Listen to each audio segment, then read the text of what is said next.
and welcome to the pod. I'm Nathan Fink. I'm Jasmine Torres-Allen, and this is New Hampshire Family Now, a show about building family in the Granite State. Today in the pod, Jasmine and I make music for family routine. New Hampshire Kid Governor Hayden Simmons and Program Coordinator Joanne Robichaud drop by to discuss the importance of civic engagement, and later Kristen Van Ostern delivers load after load of love. New Hampshire Family Now is brought to you by the New Hampshire Charitable Foundation. Since 1962, the Charitable Foundation has worked hand in hand with generous and visionary citizens to maximize the power of giving and support, collaborate, and lead innovative initiatives. Initiatives like New Hampshire Tomorrow, which is focused on making sure children and families have access to education, healthcare, and career pathways to ensure every family member thrives. To learn more about New Hampshire Charitable Foundation and all their initiatives, go to www.nhcf.org. This podcast was also brought to you by Family Support New Hampshire. Family Support New Hampshire is NH's coalition of family resource centers and family strengthening programs that exist to ensure Granite State families have access to resources so both caregivers and children can succeed, because supported families are strong families. To find a family resource center near you, visit www.fsnh.org. I Googled myself for the first time this week. Yeah. And I was really surprised. I was like, oh, this looks good. I was like, thank God. Hello and welcome to the podcast. We have a lot to do today, including getting to New Hampshire Kid Governor and Loads of Love, an incredible program in Manchester for our unhoused community. But first, Jasmine Torres-Allen. Hey, how you doing? Good. I'm so good. How are you? I've been great. I've been really good. Yeah, doing my learning. Yeah. Tell you what I learned is that Chicago, I just got back from Chicago. Chicago was freezing. Oh. Yeah, so we were traveling for a wedding, and I got to tell you, like, it just occurred to me that no matter how messy and chaotic our life is, we have so many expectations, or we have so many needs from our kids. Yes. Especially, I mean, you know, going on vacation with your kids is not really a vacation. No, I was just going to say. It's just caregiving in a different place. Caregiving in a different place. So I need to know, because you have turned into my parent therapist. That's funny. I need to figure out a way how to, in a disorganized and hectic situation, create routine. Well, you know what my favorite and like ultimately funniest way to incorporate routines is? Music. What? Yes, music. And the sillier you are, the better, because kids love funny. They love comedy. And so incorporating music into your daily routine, like brushing your teeth. I think I make a different tune to brushing your teeth almost every morning. Oh my gosh. But it works because it gets them to smile and actually get like in. And so, and it's also a good way, like when tensions are hard and you're like, you got to get your shoes on, right. You know what I mean? Or like, you got to get your, you know, put your jacket on or something like that. And you get like that moment of frustration because maybe it's the third or fourth time you've said it. Oh, you think? Yeah. Only the third or fourth time.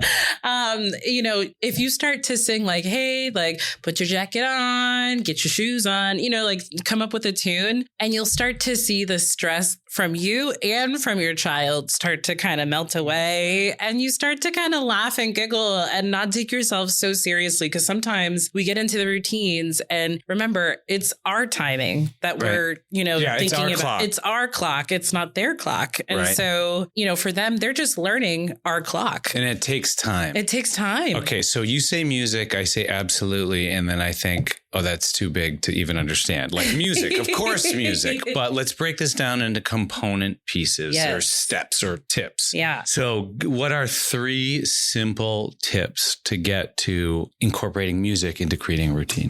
So have a little mini jam session. If you have like toy instruments at home, or maybe you like, you know, to drum, or maybe you're a musician and you have guitars and stuff like that, break that stuff out and have a little mini jam session. I know that I listen to a lot of Kids Bop, and I'll pop on some Kids Bop and we'll have a dance party and we'll get the wiggles out, and it gives your child a chance to interact with you in a fun way, in a silly way, and explore, you know, their bodies through movement, which is really important, especially if you have a very active child like I do. Me too. Okay. So we got have a jam session. Yes. Check. We also have creating music to a daily routine. So brushing your teeth, like brush those teeth. You know what I mean? So I'm hearing lyrics. I got to work on lyrics. Like you start to come up with lyrics or, sit down and write lyrics to maybe a math problem. You guys are working on a math problem, or maybe there's a hard word to say. You incorporate that into a lyric and start singing it together. And the sillier, the better, because it sticks in your brain. Music helps keep memory going. It gets you creative, right? And it also helps your child determine emotional responses as well through pitch and tone. Oh, yeah. And so, you can start to kind of see them relate sad music to sad times, or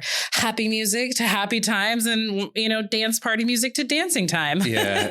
Okay. So I'm thinking about this because lyrics. Yeah. It makes sense. It seems like it makes sense that we pick our music and then start to write lyrics to it. Yeah. And it's a lot of fun because you can think of it as like Mad Libs. You can start with a concept, like say, all right, let's write a song to us walking down a hill or something like that. You can start with a concept and have them fill in the concept and see the song get sillier and sillier and sillier. And it's just a lot of fun to incorporate that laughter. It really seems like what we're doing with music then is creating these like frames or reference points. Yeah, absolutely. Because you get to role model like how to interact with each other you can do that through music. And so even when you do that mini jam session, you break out all the toy instruments. I know with my son, we struggle with being gentle with our toys. And so I know that having a mini jam session and showing him and modeling the behavior of like how to handle your toys and how to have fun with them without breaking them, then that's a good way to create a model or a framework of how to be with each other and how to treat our things. And productively, so they're made like drums. So my oldest is getting into drums, and I think he'd be an excellent drummer if he wants to. Yeah. You know what I mean? But that is meant to be struck. Yes. Yeah. Yes, exactly. But think of it as an outlet. You know what I mean? Our bodies need to put our stress somewhere, and our kids feel stressed throughout the day. We can't expect them to just be happy-go-lucky all the time. And especially when they come home, they need that creative space as well. See, this is why I asked. Literally. Hello, hello, hello. We should write a song about something you don't like to do so it makes it easier. Oh, brushing my teeth. And we got to find some music. What do you say? Can I get a high five? Ow! Yeah. Oh, God. There you go. Your penmanship's amazing. Good job. E. You want to sing it with me? Ready? We can brush our teeth if we want to and leave that breath behind. If you brush your teeth and I brush my teeth, you're certainly a friend of mine. And when we come back, we welcome Hayden Simmons and Joanne Robichaux. Don't go anywhere.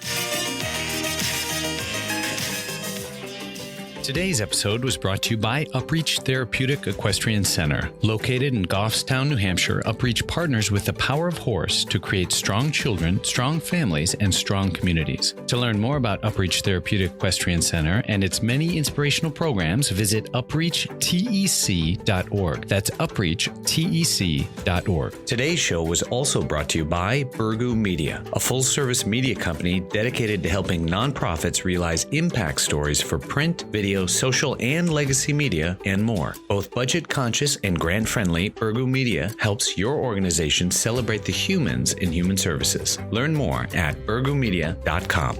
Hello and welcome back to the podcast. Today on the show, I'm thrilled to welcome New Hampshire's Kid Governor, Hayden Simmons, and Joanne Robichaux, Project Coordinator for New Hampshire's Kid Governor, a national award-winning civics program for fifth graders created by the Connecticut Democracy Center. Hayden, Joanne, welcome to the show. Thank you for having Hayden Simmons at the New Hampshire Kid Governor 2023 and I on your show today to discuss this wonderful fifth grade curriculum program. Yes, thank you for having me on the show today. I am looking forward to sharing my platform of ending poverty and hunger in New Hampshire with you, as well as telling you what myself and my cabinet have been up to. Joanne, let me start with you. Tell me just a little bit about the program and how it functions. Well, I work for a company called New Hampshire Civics, nonprofit organization, nonpartisan, and their main mission is to bring more civic education into the school system. So this civic education program immerses students in learning about state government, elections, voting, civic participation through a real-life election of our state kid governor. New Hampshire Kid Governor is an annual program that offers schools the opportunity to enter one student candidate into a statewide election that other fifth graders vote on. Yeah. Classes can vote in the election, nominate a classmate to run for the office, or they can do both. This fifth graders research community issues that they care about. They create 3-point platforms to address those issues, just like Hayden has, and makes campaign videos. Students run primaries to select nominees, and each school's winner advances to the statewide election. In November, fifth graders evaluate the online campaign videos of the 7 finalists, and the one that has the most votes serves a 1-year term of leadership and advocacy, which is what Hayden has been doing. We've been keeping her very busy. The 6 other finalists become the Kid Governor's cabinet. This year, Hayden Simmons, our New Hampshire Kid Governor, she ran on the platform of ending poverty and hunger in New Hampshire. Well, there's so many issues, it feels like, to choose from. Did you have trouble trying to choose? Yes, but the teachers sometimes will help you brainstorm and let you write down many ideas, but immediately I was drawn to poverty and hunger. But I thought back to when my mom was telling me about when she was little. She sometimes didn't know when her next meal might be, and she suffered from poverty and hunger as a young child. I also thought back to COVID, when I used to donate to the grocery store and they would bring it to the local food pantry, and it just made me feel so happy. And I figured if I could do that for a full year, that would be amazing. So you have a personal attachment to this issue. So what are some of the solutions or some of the things that we can do in order to address this particular issue?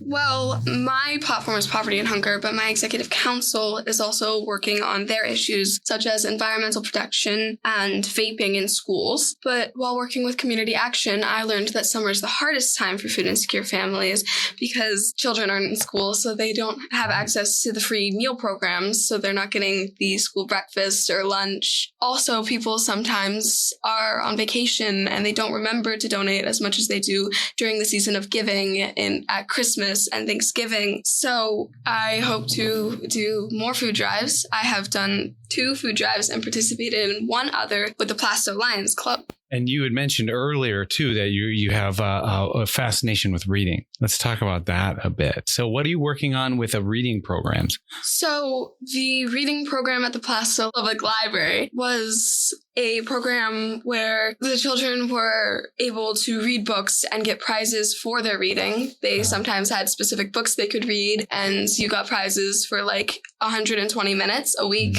or you could get a prize, which was often a raffle ticket that you could put in one of the many raffle prize buckets. But I helped with this by bringing a food drive into this, where like one food item would equal 1 raffle ticket. So if you brought in 10 food items, you could get 10 raffle tickets. Oh my gosh.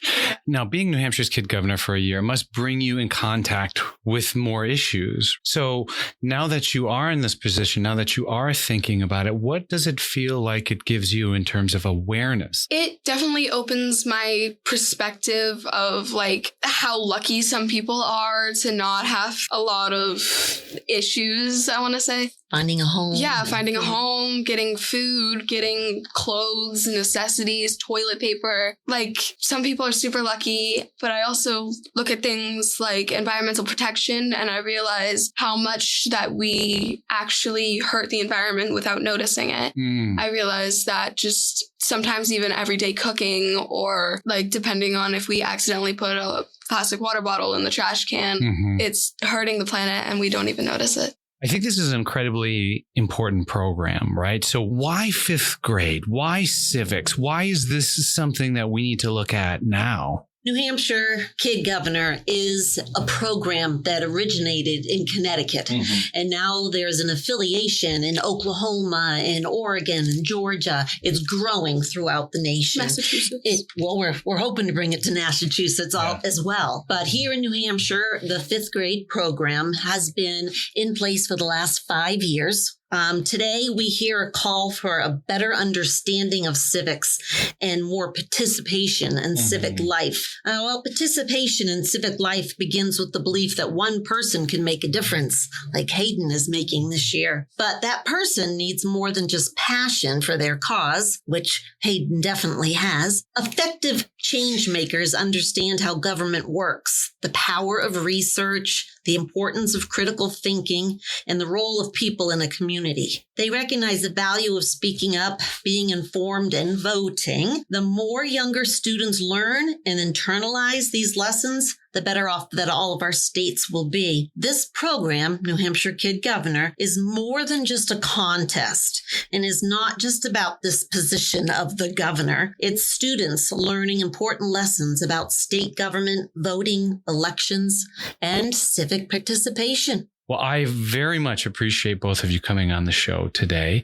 If we wanted to know more about New Hampshire's Kid Governor, where do we go?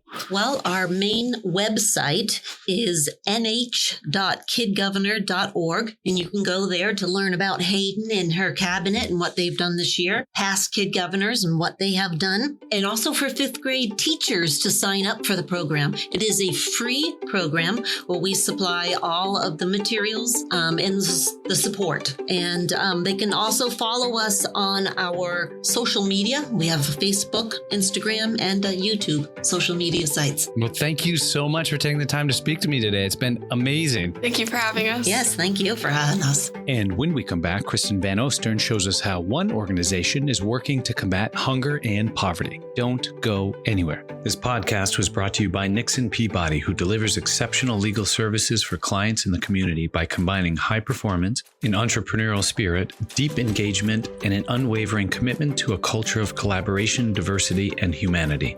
Nixon Peabody works with universities, hospitals, and nonprofits of every size to maximize impact. For more information, visit nixonpeabody.com. Many thanks to New Hampshire's Office of Social and Emotional Wellness for sponsoring this podcast. Started within New Hampshire's Department of Education, the Office of Social and Emotional Wellness consolidates policy development and implements projects and programs that are focused on health and wellness with an emphasis on behavioral health of all students, youth, and families. To learn more about the Department of Education and its many programs and approaches, visit www.education.nh.gov. Hello and welcome back to the podcast. I'm thrilled to be joined by Kristen Van Ostern, who, among other things, is the owner of Wash Street, an innovative way to do laundry that also made news recently through the Loads of Love Night in Manchester. Kristen, welcome to the show. Thank you so much for having me. So I have to say, when I first read that story about you and Wash Street in Manchester Inklink, I couldn't help but smile. Can you tell me a little bit about Loads of Love, what it is, and what brought about its inception?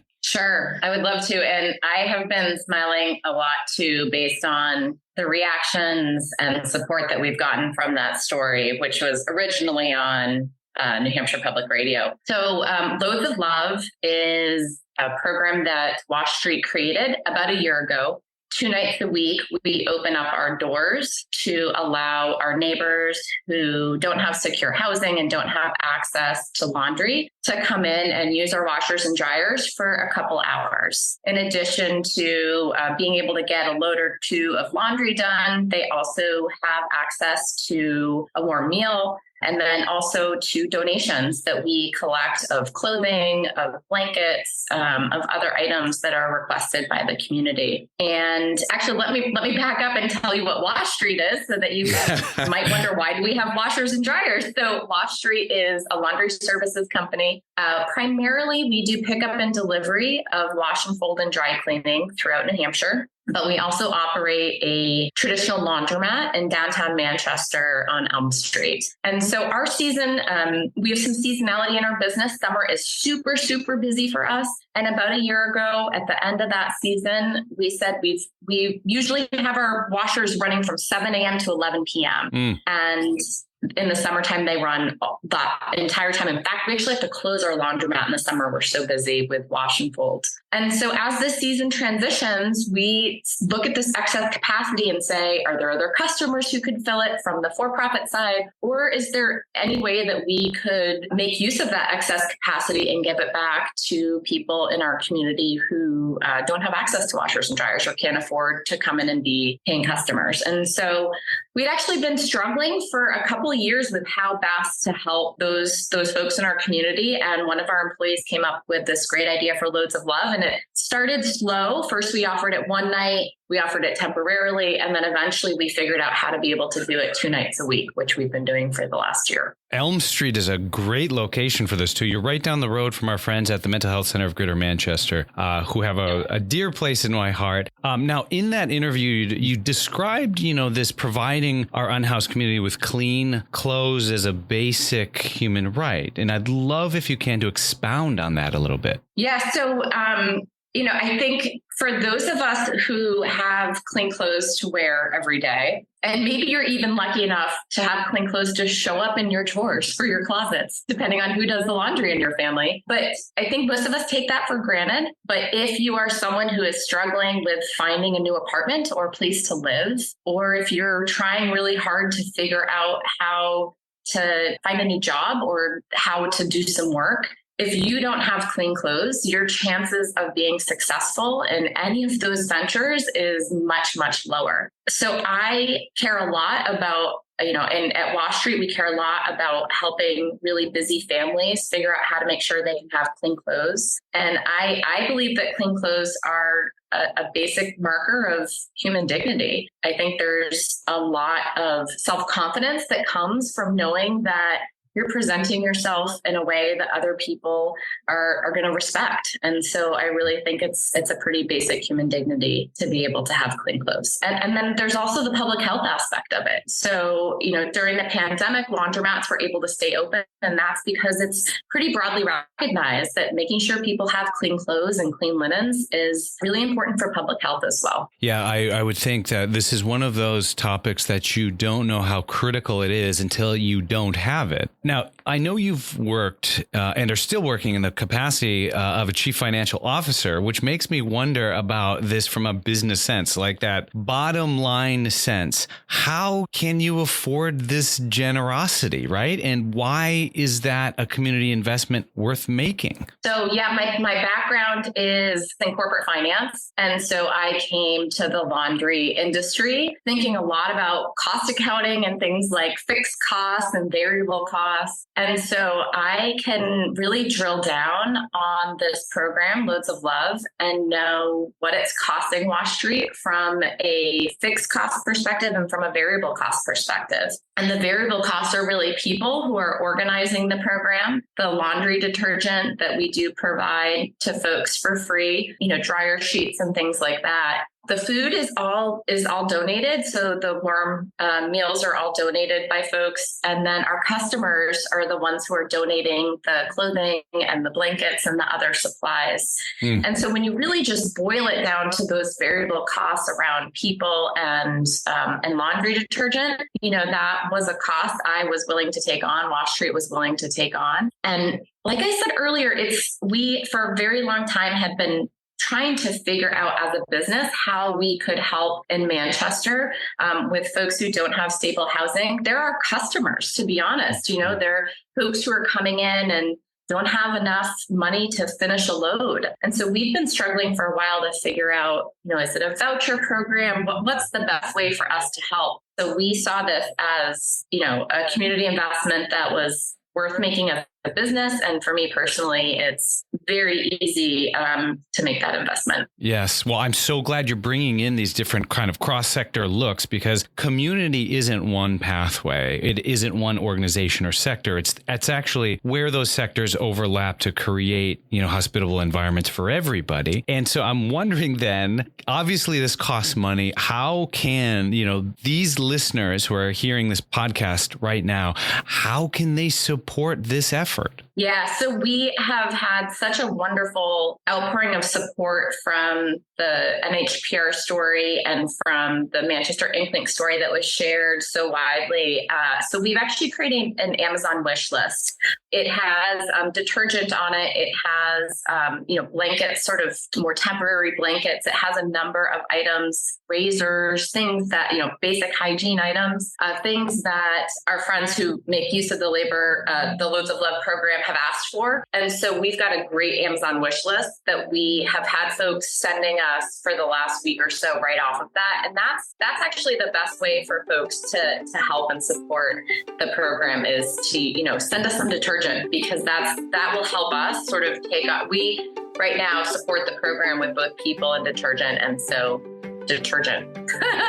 That's a great way people can help. But I'll share that link with you for the Amazon wish list. There's a number of other items on it as well. Well, Kristen, I so appreciate you taking the time to talk to me today. And I so appreciate this program. It's near and dear to my heart. So thank you so much for coming on the show. Thanks so much for asking about it. It has meant everything in the world that people care about this work that we're doing. So I'm really appreciative. And to learn more about Wash Street, you can visit washstreet.com. That's washstreet.com.